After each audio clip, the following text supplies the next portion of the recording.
Welcome to the Balanced Recruiter, a slightly unhinged, definitely honest, and occasionally helpful space where we talk about burnout, balance, career chaos, and why your to-do list still has 19 things on it, even though you've been working on it all day, in theory. Hi, I'm Chastity, recruiter, trainer, puppy mom, and professional plate spinner.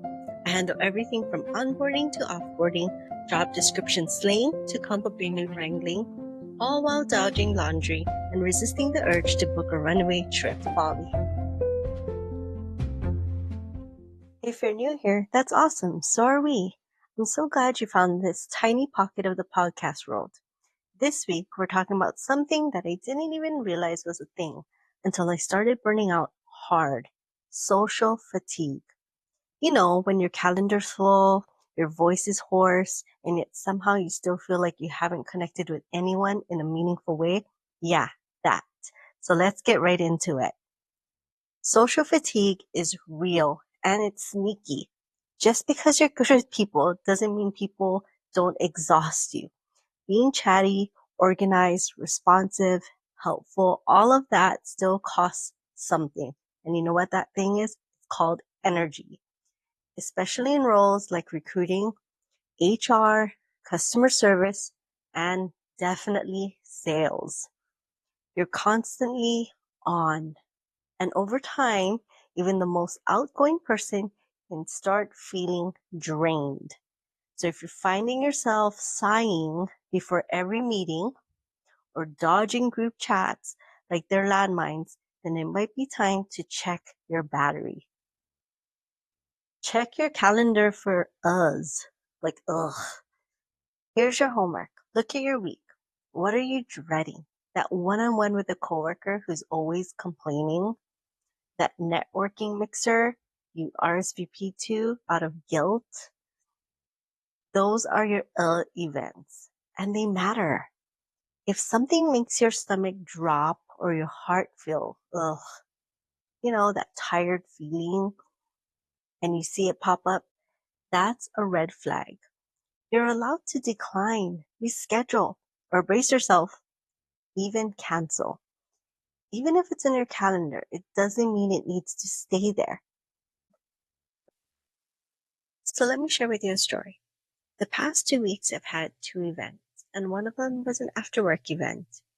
And let me tell you, at the end of those 2 weeks, I was mentally exhausted. I also realized at that point that I had double booked myself on Friday night for an appointment and a calendar meetup with a really good friend of mine who I have not seen in a long time. I had to make a decision and I decided that I would go to my appointment since it was quick and I would go home and relax and see my puppy and my husband. But that wasn't easy. But I had to make the choice. I was tired. My social battery was depleted. So if you're that friend that I had to cancel on and take a rain check, I am truly sorry. Not all social time is created equal. Some people leave you feeling lighter, and others make you want to take a nap and delete all social media. If you're around people and still feel lonely, unseen, or emotionally drained, that is not your fault. That's your gut talking. That doesn't mean ghosting everyone. It means protecting your time and your energy. Having lunch with your work BFF? Probably energizing. Sitting through another performative roundtable with no action? Probably not. Start noticing the difference and drawing the boundaries. Recruiters and job seekers are constantly on. Let's be real. If you're in this space, your job is literally built on social interaction. Candidates, clients, hiring managers, co-workers. Your calendar is like a social obstacle course. But this doesn't mean you owe everyone access to your energy. You can be good at what you do and still need a break from people. Block time, go for a walk, mute your notifications. You don't need to be available 24/7 to be valuable. If you're a recruiter or in any people facing role, this hits harder. We're in meetings, on calls, managing emotions all day. By 5 p.m., it can feel like there's nothing left for your own lives. And guess what? That's not sustainable. So here's your permission slip to take silent lunches, put your phone on do not disturb, say no calls before 10 a.m. if you're not a morning person. Balance isn't a luxury, it's a strategy. I used to work full time when I was managing a luxury store. By the time I closed the store up, I would head down to dinner at a restaurant and sit by myself.